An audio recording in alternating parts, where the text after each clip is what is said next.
Good morning, everyone, and welcome to OMVIC's inaugural educational webinar. This advertising presentation has been available for the past 2 years as a seminar delivered in dealerships, but this is our first time delivering in this format, and I want to thank you all for participating. Now, just before we begin, some short introductions. I'm joined today by Farah Mohammed. Farah is an OMVIC inspector and business standards coordinator, and she is definitely one of our resident experts on advertising. Morning, Farah. Good morning, Terry. Thank you. And maybe you could just tell everyone a little bit about yourself. Okay. Well, I've been with OMVIC for approximately 5 years since the implementation of the new Motor Vehicle Dealers Act.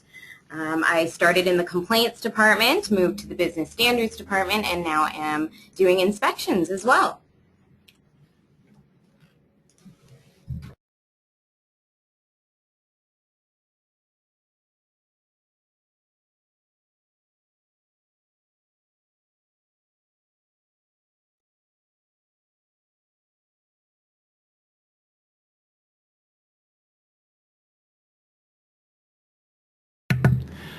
And my name's Terry O'Keefe. I'm the Director of Communications and Education here at OMVIC. As it says, I'm a former journalist and educator. Something a lot of people might not know, though, I'm actually a former car salesperson. But to give you an idea how long ago that was, I worked for an AMC Jeep Renault dealership. And I'm also the author of the Automotive Certification Course textbook. Just a quick note before we go any further. If you do have any questions as we go through the webinar today, please have a look at the picture here and type your question into that box, and we will try and address it at the end of the webinar. And if we don't have time, one of the business standards team will definitely get back to you with a response to your question via email. Okay, so I'm just going to dive right in. An advertisement. What is an advertisement? An advertisement is an inducement to buy or lease, and in this case, it would be a motor vehicle. Advertisements include, but are not limited to, newspaper advertisements, magazine publications, websites, radio and TV advertisements, billboards, signs, including those displayed in or on the vehicle, information printed on the vehicle itself, social media, Facebook, Twitter. We're seeing ads on Instagram. So anything that goes via social media is also considered to be an advertisement. Probably one of the areas that there was a lot of non-compliance with when the MVDA first came into effect was this one. Dealer identification. The Act requires that an advertisement contain the registered dealer's name and phone number. Now, if there is space or time constraint, the ad has to at least state that it's been placed by a dealer. And this is something that's really important, not just for dealers, but sometimes you might have a salesperson who wants to put an ad in Kijiji, but it doesn't tell them, doesn't have your dealership name. It just says, you know, call Terry. That could be problematic. So let's just have a look at one. So this is an ad off of Kijiji, and as you can see where it says for sale by, it says owner. And there's absolutely nothing down in the text. It might be a little hard to read, but there's nothing in the text that suggests this is anything other than a private advertisement.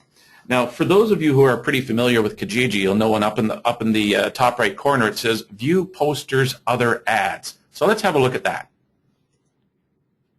Well, whoever is posting this private vehicle for sale has 7 other car ads. So it's either a dealer who's advertising without putting their name in the ad, or it's a curbsider. It's one or the other. Now, Sarah Chaudhry, our communications officer, is running the computer for us today. Sarah, could you just go back one slide? Perfect. Do you notice one thing about the Kijiji ad? Even though it says it's a private ad, that sure looks like a showroom behind the car in the picture. And it absolutely was. And as this dealer found out, that anonymity was very expensive. This particular dealership had been warned about not advertising this way, that they had to put their name in their ads. It persisted, and as you can see here, they were actually fined $15,000 in a discipline hearing for exactly that, for not putting the dealership name in the advertisement. So I'm going to speak a little bit about past use. Past use disclosure in advertisements I consider to be one of the deadly sins if not compliant with advertising. So when you're advertising a previous taxi or limousine or an emergency service vehicle such as a EMS vehicle, police cruiser, etc., it must be clearly and prominently stated in the advertisement. Past use of a daily rental, when an advertisement is advertising a daily rental, this must clearly and prominently be advertised in the body of the advertisement as well. Advertisements must disclose if a vehicle is a previous daily rental which has not been subsequently owned by someone other than a dealer. Newly used vehicles, if an advertisement for a vehicle such as a demonstrator is being published and it is of the current model year or previous model year, the advertisement must indicate that the vehicle is used. In this case, we're looking at an advertisement for a demonstrator sale. What we're not seeing here is the word used. So you can advertise demonstrator sales or demo sales. That is not prohibited. However, you must be sure to identify in the advertisement that the vehicle is used. The definition of a new motor vehicle under the Motor Vehicles Dealers Act is a vehicle where no permit has been issued under Section 7 of the Highway Traffic Act. The definition of a used motor vehicle is not a new motor vehicle. In this case, demo vehicles must be considered used. Going back to the slide that I was just referring to, demo vehicles again, must be identified as used. We understand that there are disclosure requirements on bills of sales, which have to do, you can advertise, you can identify these vehicles as used on a new vehicle bill of sale. Sorry. Vehicle availability when advertising. If an advertisement includes the price of a vehicle, that vehicle must be available for sale at the time the advertisement is published. The vehicle has been sold or is no longer available at the advertised price, take down the advertisement to avoid bait and switch complaints. If a factory order is required, this must be clearly stated in the body of the advertisement. If it is an incoming model, this too must be prominently disclosed in the advertisement. If a limited supply of vehicles are available, you must indicate this as well, along with the numbers. So for example, 5 available at this advertised price. All-in pricing. You've probably read and heard a lot of communications from OMVIC about all-in pricing, and it really is quite simple. If an ad includes the price for a vehicle, that price must include all fees that the dealership intends to charge. And examples might be freight or inspection charges, PDI, PDE, admin fees, any of the government levies, the OMVIC fee. Now, HST and licensing don't have to be included in an all-in price or in an advertised price, but the ad must clearly and prominently indicate that they're not included. And also, if a dealership wants to charge for products or services that they've pre-installed on a vehicle, like nitrogen or tire protection package, warranties, security or theft products, etching, fuel, if you're going to charge for those things, it has to be included in the advertised price. Basically, the advertised price is the drive-away price plus HST and licensing. If your ad isn't compliant, there's a number of things that might happen. OMVIC can order the dealer to cease the use of the advertisement, and that order will take effect immediately. Now, it can be appealed to the License Appeal Tribunal, but the order takes effect immediately.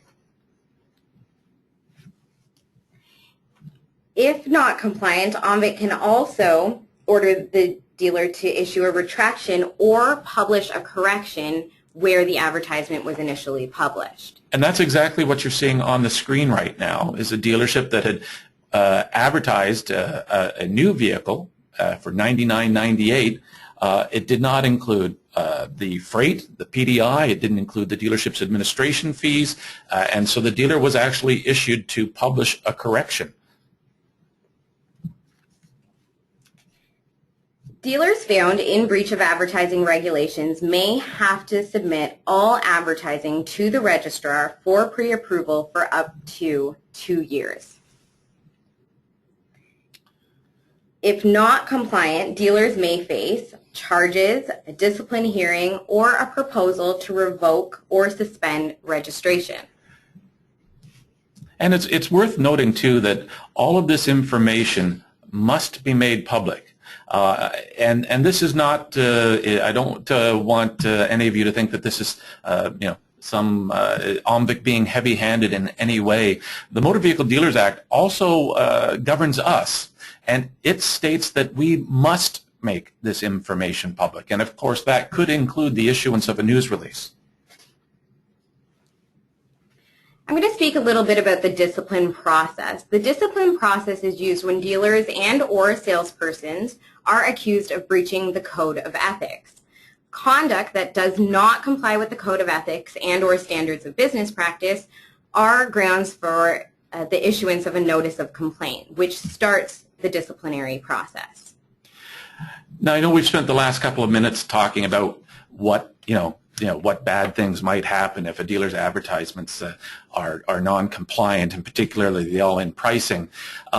But it's really important to keep in mind that the all-in pricing requirements, it's not just about transparency for consumers.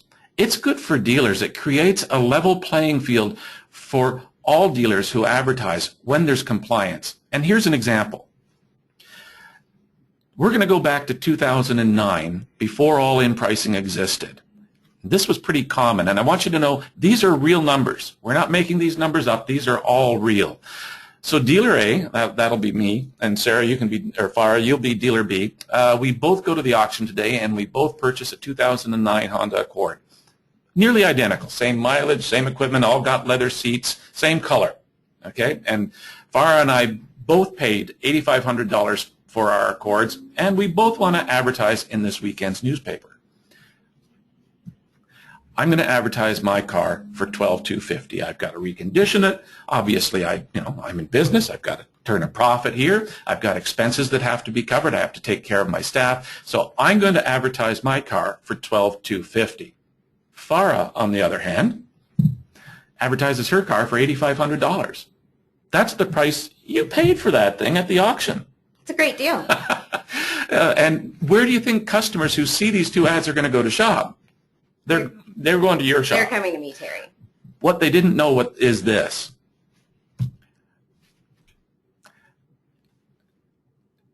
Farah has a few hidden fees. Remember, these are all real numbers. $1,500 admin fee, $750 for a safety, even if the car needed no repairs, a $1,500 pre-delivery expense.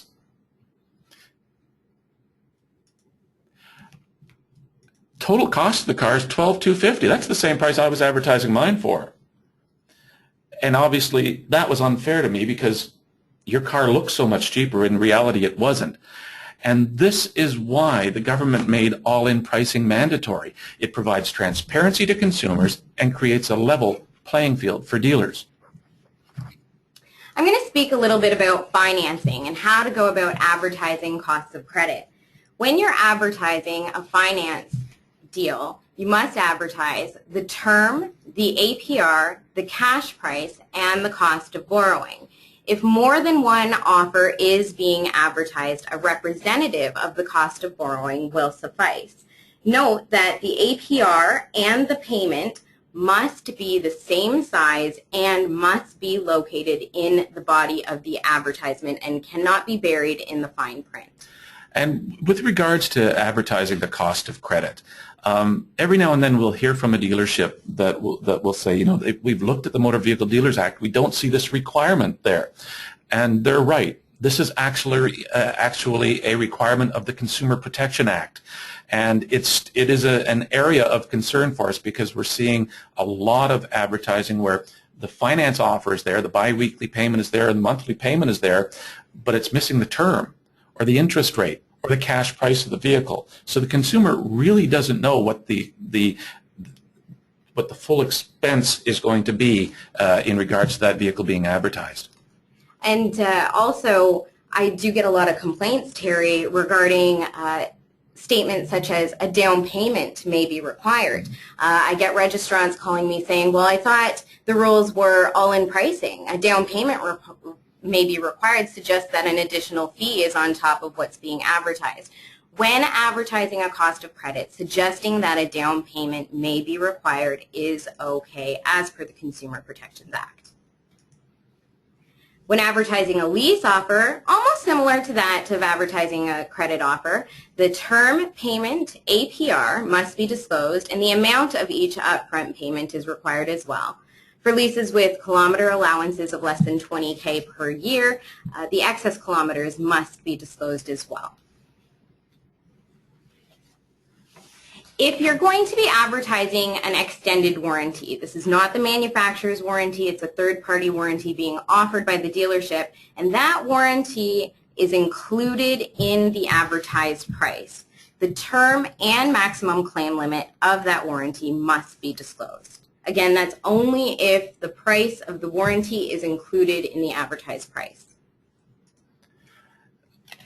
If you have a vehicle that you're selling as is, and you want to advertise that vehicle, and the advertisement includes a price, then the ad must include in a clear and prominent manner the as-is statement that you see on the screen here. It's quite long. I don't want to read it all, but it makes it very clear that the vehicle is being sold unfit, not e-tested, and not being represented in roadworthy condition. And it's very important that that entire statement, as it's written, be included. It can't be shortened, and it can't be modified. It's that the as-is statement is that statement that is on the bill of sale. So if you want the verbiage, you can either visit one of our bulletins. We issued numerous bulletins from 2010 through to 2012 regarding the required disclosures for as-is, but you can also refer to your bills of sales for that disclosure as well.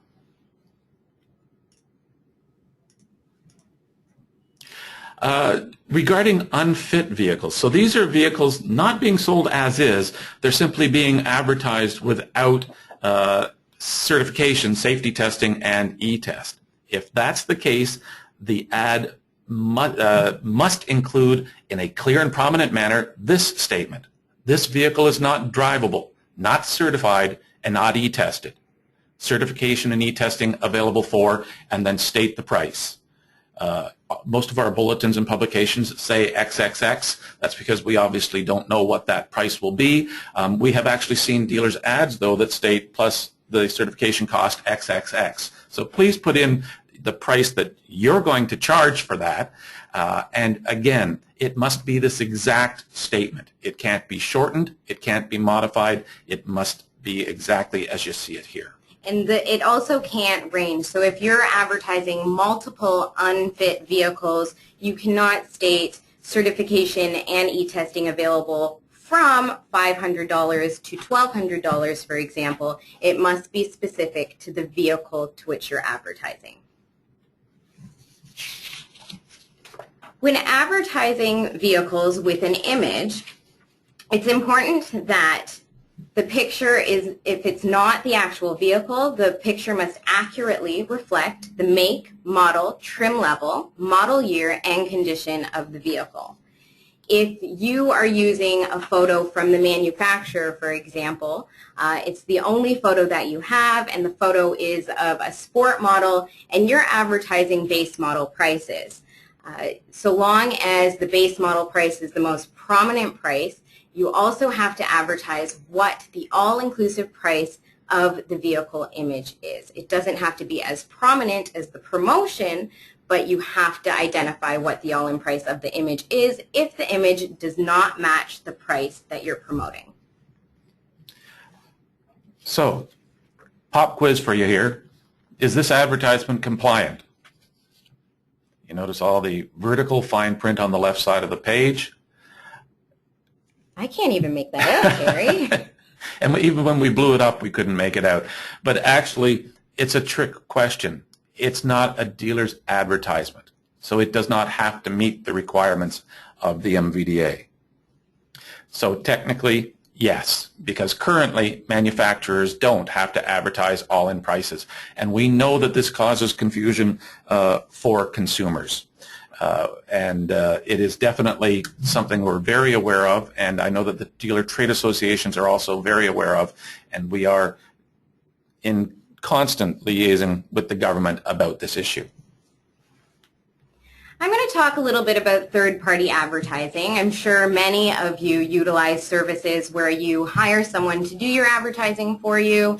You're using a company such as Boost or Stratcom who are feeding your advertisements through various different venues online. If an advertisement is being placed by or on behalf of a dealer, the dealer is responsible. So if it's advertised by an advertising agency online on Kijiji, Craigslist, AutoTrader, Wheels, if it's a DAA that's doing your advertisements for you, or a manufacturer, dealers must exercise due diligence in order to ensure that the advertisements being placed on their behalf are compliant. I do urge you to share our contact, our business standards contact, with your advertisers so that if they do have any questions moving forward with advertisements, they can call us and we'd be more than happy to work with them and review your advertisements. And you can email marketing_standards@omvic.on.ca for further information with respect to that. Okay, another pop quiz. We're going to look at some advertisements now. These are actual dealer ads and see if they're compliant or not. So what you see on the right side is just a close-up of the advertisement on the windshield of that truck, because as Farah had mentioned, signage on a vehicle itself, that's an inducement. This is an advertisement. Even if it was a sign hanging from the rearview mirror, that's an advertisement. So $32,880 plus HST plus license plus admin. Well, it tells you that it's plus administration fee there, Farah. It does, but the Act says plus HST and licensing, Terry. That's right. The administration fee must be included in the advertised price. It cannot be added afterwards. And on this particular ad, again, I've blown up the car that's in the top right corner of the page and put it on the bottom left there so that you can see. It's got 0% financing for 72 months for $137 biweekly. But it's missing one thing. Where's the cash price for the vehicle? Again, this is that CPA requirement. It's got to have all four. This one always makes me chuckle a little bit. What you're seeing on the right is from the bottom of this ad. I've just blown it up so that you can read it. As you see, all prices are valid until November. Vehicles noted with as is are sold as is. I think it's missing the as-is disclosure statement. So, of course, that would not be compliant. This is an advertisement that is currently running. I don't want you to think these are old advertisements. These are not.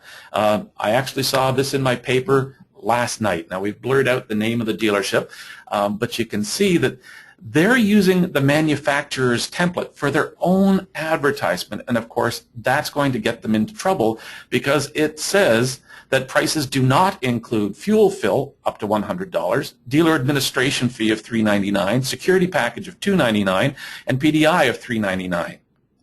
Clearly not an all-in price. If you are a new car store and you're using your manufacturer's template for an ad, please ensure that you make the necessary changes to that template to make sure that it complies with the all-in pricing requirements and CPA requirements. Here's one more. This is a Kijiji ad. Many of you are advertising on Kijiji. And again, on the right-hand side, I've broken it out so that you can see that small print.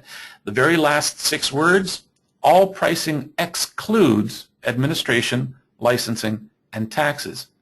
You cannot exclude administration fee from your price. It can't be done. It doesn't matter if you state it, it simply can't be done. And what's interesting is that this ad was placed by a dealer who had been through the discipline process and received a $6,000 fine for similar ads. Yeah, and this dealer was also required to retake the most recent certification course and continued to advertise similarly. So here's another one. You've got what looks to be a DAA advertisement, and it's for a finance offer, so advertising the cost of credit. Everything looks okay. You've got your biweekly payment, you've got your APR, your term. I don't see the cash purchase price. And if it is included in that little mouse print at the bottom, I don't think that's big enough. I don't think so either. I can't even see that with a magnifying glass, Terry. There's a couple of other things to keep in mind. It's not just the MVDA, the Motor Vehicle Dealers Act, and the Consumer Protection Act that we're talking about. We're also talking about the Code of Ethics because it speaks to advertising, disclosure, and marketing. And as you can see, it says dealers and salespeople must be clear and truthful in describing a vehicle, products, services, programs, and prices. And it goes on to state that advertising must be legal, decent, ethical, and truthful. And part of the standards of business practice, which will help you interpret the Code of Ethics, says that there are misleading or incomplete terms or phrases that are either restricted or prohibited. For example, no salespeople. I recently read an article in a magazine. Now, it wasn't an advertisement. It was a story that said that the dealership no longer had salespeople, that it had product specialists. That's not an advertisement.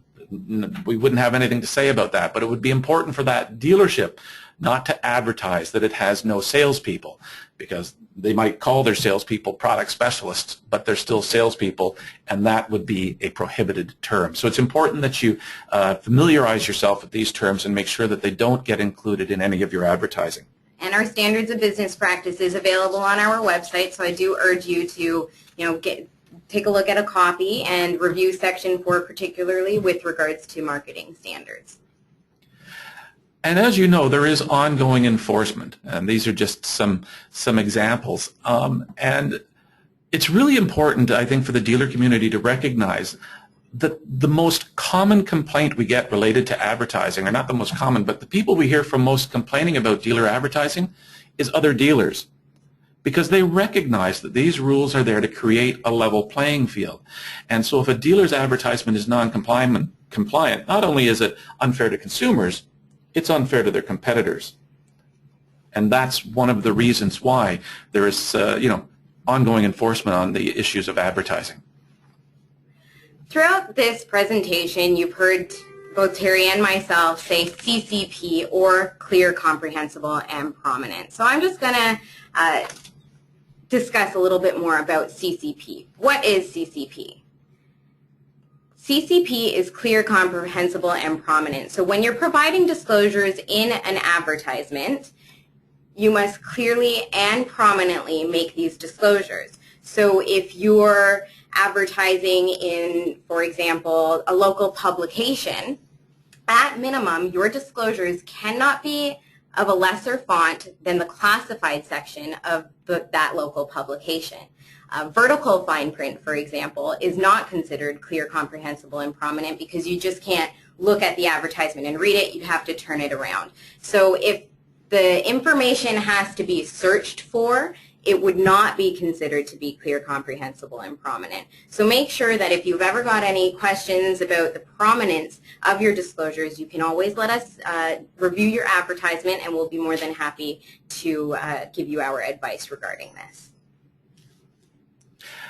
And we'd like to talk to you a little bit now, if we can, about some best practices. Our suggestions, not necessarily the way the Act says it must be done, but our suggestions that will help ensure compliance. And the first one would be that you include plus HSTN licensing with the price of the vehicle, not hidden somewhere else on the page, because remember that the ad must clearly and prominently state the price doesn't include HSTN licensing. So if it's in small print or buried in the fine print, it does not pass the CCP test. If it's right there, as in this ad, you can see it's $15,798 plus HSTN license, that's perfect. The person looking at that is going to know that it's there. And the same is true for prominently displaying the cash price and interest rate on finance offers. As you can see, if you look at these ads, there's the payment, the interest rate, the term, and the price, all there together. And again, these are best practices, but clearly anyone looking at that knows exactly what it is they're seeing and what the costs involved are. Exactly. And going back to saying plus HST and licensing, the Act reads plus taxes because at the time the Act was created, HST was not implemented in the province of Ontario. It was GST and PST. Now that we are working with HST, the advertisement must say HST and not taxes, because taxes could be your air taxes and your government taxes, which should be incorporated in your all-in price. As you'll remember those, that very long as-is statement, it is, I know it's long, but it is very possible to make sure that it is in your advertisement and that it is clear, comprehensible, and prominent, that it's not buried in fine print. And this is a very good example. You know, it says special as-is vehicles. You see these two trucks here. And then right below it, clearly and prominently, is the entire as-is disclosure statement. When you're advertising the past use of a vehicle, include that disclosure in the body of the advertisement. So what you see here is right under the 2009 Chevrolet Impala. This advertisement was published in 2010. Right underneath there you see former daily rental. Right in front of you, it's not buried in the fine print. It's not in a different color font such as blue on a blue background. It's very, very clear to see. When you're advertising your contact information, clearly and prominently disclose your dealership name and contact numbers in the advertisement. And the one you see there for the pickup truck, you can see it says for sale by dealer. Of course, the dealer's name was there. We just removed it from the ad for to just keep the dealer's name out of the presentation here, but it absolutely was there. The full name was there. And if you're going to use a photo in your advertisements, and if you can, use a photo of that you have on hand. You can take a picture of the vehicle itself and transfer it onto your computer and use that photo. Just use an image that can accurately reflect the make, model, and year and condition of that vehicle. If you're advertising online, for example, an advertisement with a price, that price must be available to everyone. An internet price versus an e-price versus a sales price is misleading. So when you're advertising vehicle prices, advertise the price that is available to everyone. There's a Competition Act that refers to advertising more than one price as double ticketing. You want to avoid being non-compliant in other pieces of legislation that OMVIC may not enforce. So be aware that when you're advertising a vehicle with a price, that price must be the price that is available to everyone. We do understand that in some cases there are loyalty programs that are being advertised. So for example, a Costco discount of $1,000, we see that often. If you're advertising a vehicle with that discount, the advertised price that is available to everyone must be more prominently disclosed, and then you can advertise the price available to Costco members just with a lesser font size than the price that is available to everyone. So just some reminders. Trade-in allowances. If you're advertising trade-in allowance, you cannot do that. You cannot guarantee a trade-in allowance. So we sometimes see, we'll give you $5,000 for your trade. That is not allowed. So be sure that if you are considering advertising in that respect, give us a call first. Don't advertise trade-in allowances. If you're advertising savings, those savings cannot be compared to the MSRP. Because it unnaturally inflates the true savings that a customer may enjoy. Rather, you want to advertise the average selling price of the vehicle. When you're advertising used vehicle prices as well, those too should not be compared to the MSRP. Radio broadcast, if there are time limitations, a 24/7 reference must be made in order to direct customers to find out the appropriate disclosures. So there are time restraints, and we do appreciate that with radio broadcast. You have 30 seconds to get your information out there, and if you can't fit in all of the mandatory disclosures. You can say visit www.abcmotors for further details so that a consumer can go to that website and immediately get the further disclosures, or contact 1-800 so on and so forth for 24/7 reference to get that important information. A couple of things on this slide. As it says, it's important to read and understand OMVIC publications as they're issued. So far this year, our communications and education team has sent out 21 bulletins to dealers and salespeople. It's important that you go through them. They almost always contain really, I hope, valuable and important information that's designed to prevent a dealership from getting itself into trouble. You know, you can see the suggestion there, put up a bulletin board, put them up to make sure that your sales staff get them and read them. We send them to everybody who has an email address on file with us, and if you don't, most of the time the bulletins are mailed to those who don't get them.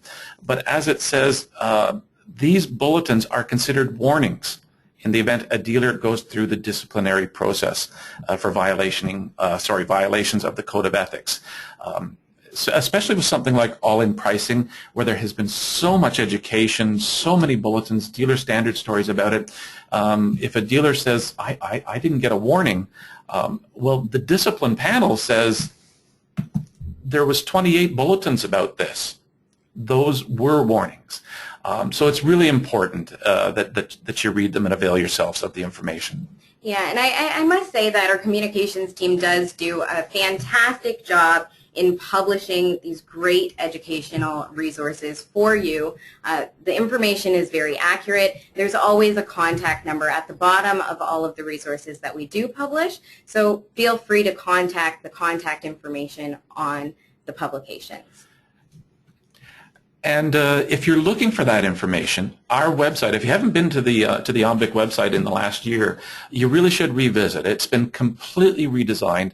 There is some great resources. As you can see on the left, you land on the omvic.on.ca homepage. Click Dealers. It'll take you to the dealer section of the site. All the news and publications are there. Every dealer standard, every bulletin is there for you to review if you have questions, if you want to go back and find it. And also you'll see underneath on the right side, the screen that you're looking at, underneath where it says the OMVIC logo, you'll see MVDA requirements. There's all kinds of great information there too about the advertising requirements, about disclosure requirements, about the Consumer Protection Act. All of this information is available on our website. It's a great resource, and I encourage you to familiarize yourself with it.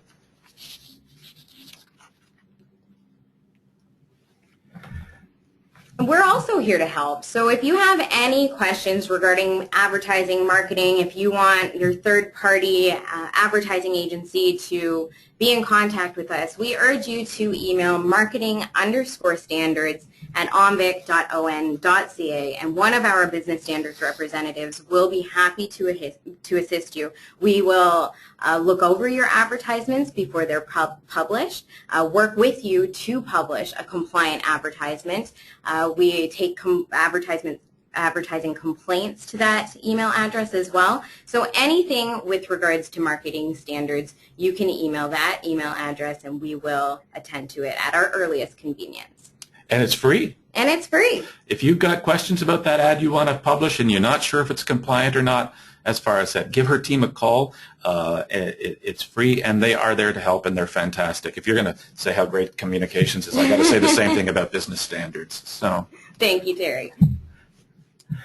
Now, that's the end of our presentation. We have gotten a couple of questions in as we've been going, and they're pretty simple, so they'll be pretty easy for us to address right now. But as far as I said, if you do have other questions, that email address there, send them to the Business Standards team, and they will get back to you. So the first question that we've got in is, will OMVIC be able to provide this slideshow to participants?